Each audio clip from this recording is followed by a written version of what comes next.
একদিকে মধ্যপ্রাচ্যের দিকে ধেয়ে আসছে যুক্তরাষ্ট্রের বিশাল নৌবহর, অন্যদিকে ইসরায়েল ও ইরানে হামলার জন্য মুখিয়ে আছে। ঠিক এমনই এক টান টান উত্তেজনার সময়ে তেহরান থেকে ভেসে এসেছে এক বজ্রকঠিন কণ্ঠস্বর। সরাসরি জানিয়ে দেওয়া হয়েছে ইরান ভয় পায় না, আর সর্বোচ্চ নেতা কোনো বাংকারে লুকিয়ে নেই। ভারতের মুম্বাইয়ে নিযুক্ত ইরানের কনসাল জেনারেল সাইদ রেজা মোসায়েব মোতলাক এনডিটিভিকে দেয়া এক বিস্ফোরক সাক্ষাৎকারে ওয়াশিংটনকে এক হাত নিয়েছেন। ইরানের সর্বোচ্চ নেতা আয়াতুল্লাহ আলী খামেনির নিরাপত্তা ও আমেরিকার হুমকি প্রসঙ্গে তার বক্তব্য ছিল স্পষ্ট।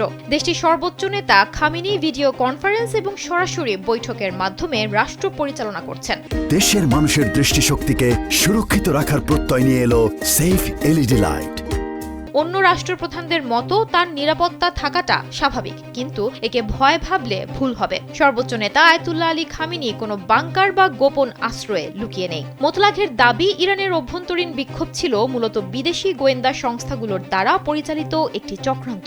সাধারণ মানুষকে ব্যবহার করে নাশকতা ও সরকারি সম্পত্তি ধ্বংসের নির্দেশ আসছিল দেশের বাইরে থাকা তাদের প্রভুদের কাছ থেকে। নিরাপত্তা বাহিনী কিছুদিন পর্যন্ত সংযম দেখালেও যখনই এটি জাতীয় নিরাপত্তার প্রশ্ন হয়ে দাঁড়িয়েছে, তখনই ষড়যন্ত্রকারীদের শক্ত হাতে দমন করা হয়েছে। ওদিকে ওমান উপসাগরে আমেরিকার বিমানবাহী রণতরী মোতায়েন নিয়ে বিন্দুমাত্র বিচলিত নয় তেহরান। কূটনীতিক মোতলাক হুঙ্কার দিয়ে বলেছেন, যে কোনো আগ্রাসন মোকাবেলায় ইরান পুরোপুরি সক্ষম। উদাহরণ হিসেবে তিনি উল্লেখ করেন, গেল বছরের জুনে ইসরায়েলের বিরুদ্ধে 12 দিনের যুদ্ধে ইরান তার সামরিক পারদর্শিতা বিশ্বকে দেখিয়ে দিয়েছে।